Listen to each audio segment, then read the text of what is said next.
You're probably wondering why I'm animated. It's because I wanted to be.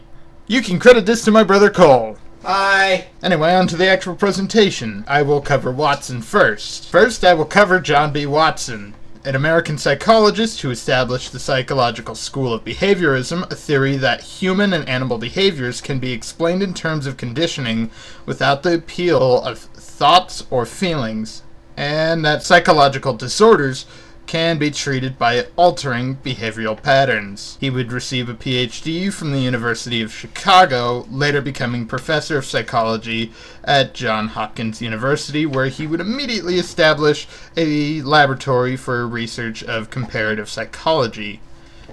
He promoted conditioned responses as the ideal tool for experimenting.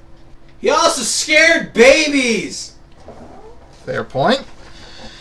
In that famous psychology experiment, Watson's goal was to determine if humans could be conditioned similar to the way Pavlov accidentally conditioned his dogs, but instead of getting a 9-month-old Albert, mind you that is a fake name, to drool, Watson got the baby to be afraid of various animals, ranging from a monkey to a white rat, also a seal coat and a Santa mask. Mind you, the Santa mask is something that would scare even me.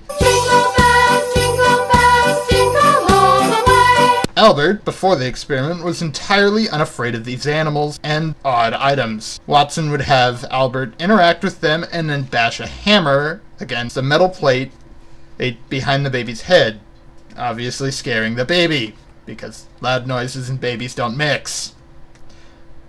Or do they? I don't know. Eventually, Albert would have some fearful, well, actually not some, a very noticeable fearful reaction to the animals and objects, as he did when the hammer hit the metal. This would get worse as he would begin to generalize, an example being that he was afraid of anything fluffy and white. Jingle bells, jingle bells, jingle. Albert's real identity wasn't revealed after the experiment was over, and Watson burned his notes. So the fear was that there was someone out there terrified of anything fluffy and white. Jingle bells.